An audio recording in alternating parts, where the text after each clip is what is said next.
in medicine, women's sexual health is not prioritized. Independence, right? Independent woman, yes, but also the United States is set up to be like being an individual over a collective, like no matter what the cost, and the cost is women's health. You know, those same chemicals brought to you by doctors who said don't worry about it because there's no research to show they're bad, and now here I am as a grown adult being like, wow, why do we have to keep doing dumb? Never, okay, as a hormone doctor, I would never recommend oral estrogen, never. We're waiting for disease. Like, let's wait for disease and then we can diagnose and then we can treat. Why do we have to keep waiting until things are so bad to finally like say, oh yeah, maybe we should be cautious about it? Oh my God, for you with PCOS and endometriosis, by the time you get to menopause, it's just going to be a huge relief. I wish. If only, oh right? my God. I feel like so who does the burden of holding everything, to managing a household, to doing all the tasks, it falls on women. Even though like, and people will be like, no, like we fought in feminism and you get to work and all this stuff. And yet like all of my female colleagues, we just talk about how much we need wives. Like we need to marry a wife. Like we need a wife because we still have to do so much of it. And it's not to say, that's like not a dig on my husband, just for everybody listening.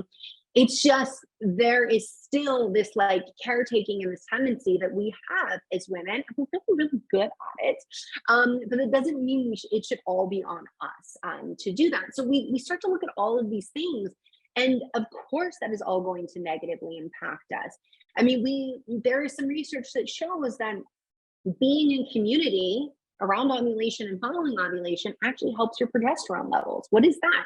That is a signal from the environment saying, should we have a baby, there are people here that will support us, protect us, help us. Like, and these are things that get overlooked, all in the name of like independence, right? Independent woman, yes, but also the United States is set up to be like being an individual over a collective, like no matter what the cost, and the cost is women's health.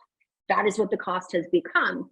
So when you look at like, and that's just to say that like, I think so often in the wellness space, there is a very myopic perspective to be like, it is the food that we're eating and it's environmental toxins, but it is so much more than that, that like, it really takes a team of health practitioners to help an individual and all of that. Now, in terms of like, you know, are we diagnosing it better? I think that we are in an internet age where, and I will say there's a lot of doctors who are like, women should stay off the internet because they become hypochondriacs and all this stuff. You know, there are so many women who are figuring out that they are autistic or they have ADHD or that they have other issues from the information on the internet, and then they seek out the provider and they can go to them and they can get help. How do people even know when they need to go to the doctor if we're not giving them that information? So I think that there's a lot more. I mean, you have a podcast. We didn't have podcasts when I was growing up. Like what I wouldn't have given to be going through puberty and have podcasts and blog posts and books and all of this information. Like I had the Dewey Decimal System in the library looking at stuff from like the 70s that really was just not it. So there's that piece. And then there is the piece that women are more empowered to take care of themselves, to speak up for themselves. I mean, you know, back in, it was like the 50s, 60s, we had like the Valium age of moms who were like, this is, something's wrong. I can't do it all. This life, like, and then we're just like, medicate them, right? And so we're seeing more and more patients, I think, that are very cautious when their doctor offers them the medication that will basically subdue them. They're also being like, wait a minute, I've had enough information now to know to ask more questions. So it's not a simple answer. Like I can't give a simple answer. I would love to. And it's always a question like, you know, is it that, you know, the environment has changed so much and that we're seeing more of it? Or is it, you know, or we're just more educated? Like, what is it? And I think it is, we are more educated, but also we have seen shifts happening in every aspect of our life that will absolutely throw off the endocrine system, throw off your hormones.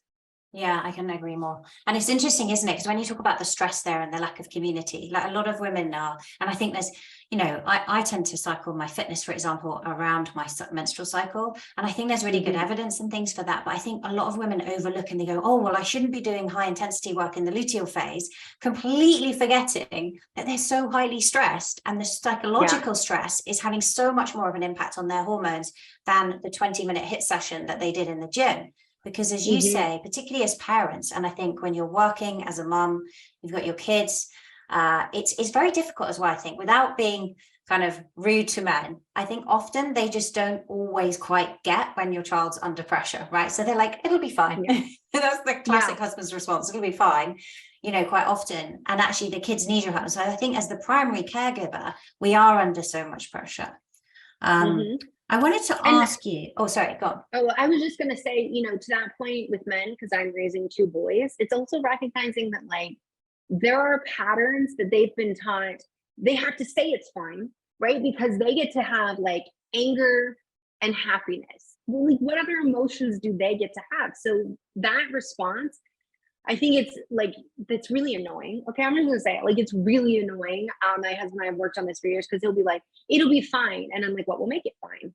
I don't know, it'll be fine. It'll be fine. And I'm like, no, it's not fine. Why don't we like actually name what it is and go through that?